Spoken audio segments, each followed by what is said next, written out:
Hey, yo, what's the deal? Miss your boy Tag from Pro Wrestling Tag. You know what I mean? As of this recording, it is 10:25 p.m., but the upload time is 11:30 p.m. Between 11:30 and 12 a.m. It's September 7th, 2025. This is the last video of the night. You know what I'm saying? And this is the second and last discussion video of the night.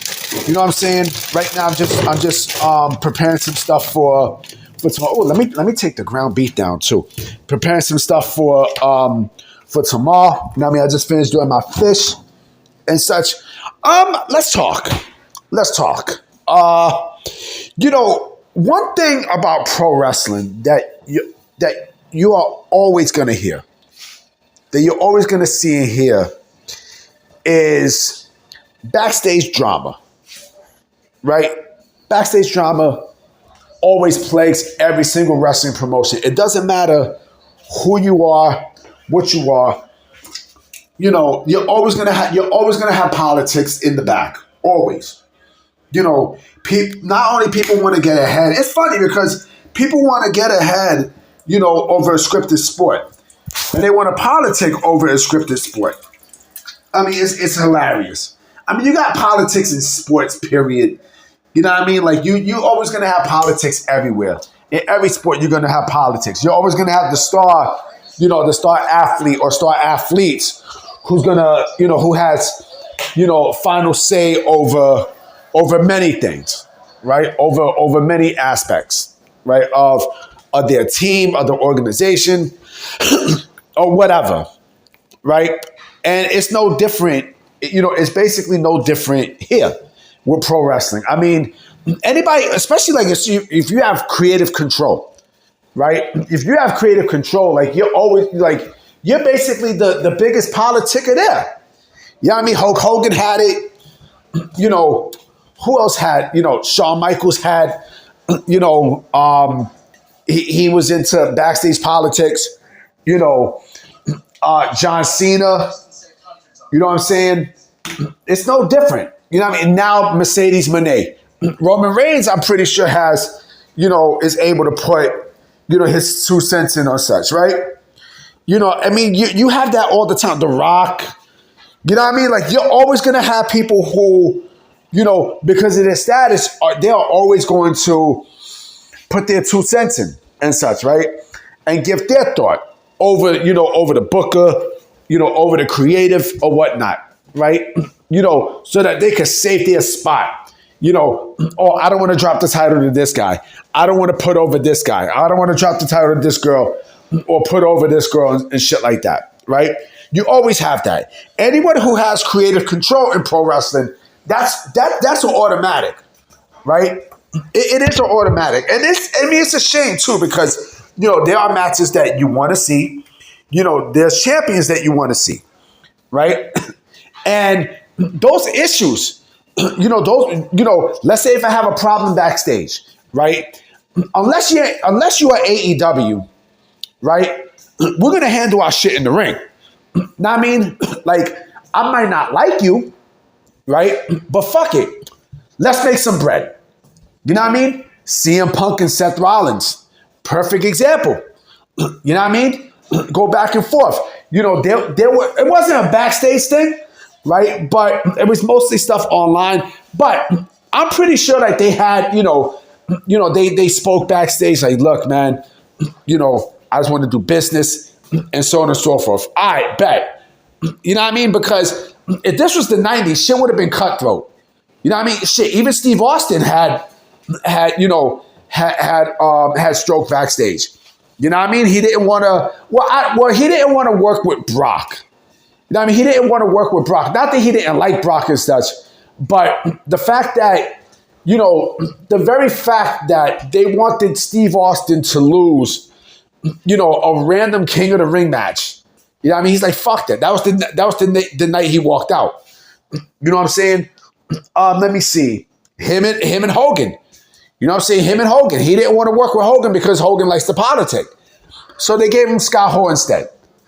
You know, but again, you know, going back to such. I mean, even backstage politics. Backstage politics could fuck up someone's push. You know what I mean? Look what happened with Mr. Kennedy, right? When he suplexed Randy Orton on the wrong side. I seen that. I remember seeing that Raw too. That was in Denver. You know what I mean? That was over the fucking it was something with the Denver Nuggets and Stan Kroenke. I think he was the owner of the Nuggets. Something happened. I remember they all had jerseys and shit, right? It was the Denver Nuggets against the LA Lakers. Now, that was when Melo, Braids Melo was at his best. You know what I mean? And of course, rest in peace, Kobe Bryant. You know what I'm saying? That was, I think Kobe was on that team. I think Paul Gasol was on that team. I think Smush Parker. It's a long time ago. But, and of course, I think that was the year that the Boston Celtics won the championship. But remember, he caught that suplex, bam. Randy Orton caught that suplex in a fucked up way, and you can see him getting up and just cursing, blah, blah, blah. He had backstage politics to the point where he had stroke to the point where Ken Kennedy's push was not the same. You know what I mean? So, look, mistakes happen and such, but it's fucked up that politics can fuck up someone's push. It just sucks. It really sucks.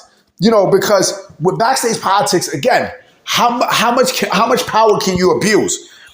You know what I mean? Wrestling is pro wrestling is the only art form. It's the only sport where you got to have a heart. Having a heart basically means that, look, fuck it, let's do business, or fuck it, I'm going to put this person over. You know what I mean? Because it's the right thing to do. It's the right thing to do for the fans. You know what I mean? It's the right thing to do for the organization and everything else. You know what I mean? And, even the biggest slime ball, with backstage politics, they always have to have a heart. Always. Why? Because in professional wrestling, the good guy has to go over. You know what I mean? That's the basis of the story. You know what I mean? The good guy always has to go over. You have to. You have to. You know what I mean? That if you don't do business like that, then, it ruins your reputation. But also you have people like The Undertaker who, not only he had backstage pull, but remember, he was also the locker room leader. He made sure shit stood straight. You know what I mean? So, like backstage politics, it's fucked up in a way, but it's actually needed in pro wrestling. Believe it or not, when it's done right. Imagine this, right? Imagine if I'm a champion in WWE, right? Imagine if I'm the WWE champion, right? I'm the world champion and such, and I'm the biggest star of my company, right? Meaning I got a lot of pull, right? I got a lot of fucking pull, and then someone from AEW comes in. We signed the big star from AEW, right? That person from AEW says, "Well, I'm here from AEW, and you're gonna treat me with respect." Fuck you, nigga. I'm gonna bury you. You know what I mean? That's that's the shit that happened with DDP when he came to WWE. You know what I mean? Like, from what I understand, this was just words that people go back and forth for, so nobody really knows the truth. But unfortunately, DDP had any sort of push go down because of whatever happened with him and Taker and such. It was fucked up because I love DDP. I think DDP is fucking great. DDP is hands down one of my favorite wrestlers, period, man. You know what I mean? But this is how it is in pro wrestling. Politics are a motherfucker. You know what I mean? Politics suck. You know what I mean? But there are people who defy politics. You know what I mean? And that's the ones the people who have pull are scared of. Because they're like, oh, he's a star and he, I can't do shit to him, and so on and so forth. That's just how it is. That's how it is. You know what I mean? Welcome to pro wrestling. I'm about to be out. You know what I'm saying? I'm going to definitely highlight y'all tomorrow. Hopefully there's some news. You know what I mean? Because apparently, and I don't know if this is true, but apparently there are 2 free agents from AEW who are set to jump ship to WWE. And apparently it's not Chris Jericho, because Chris Jericho's contract is not up until December. So we shall see what happens. But I'm going to definitely holler at y'all mañana, so I'm going to check y'all. Peace.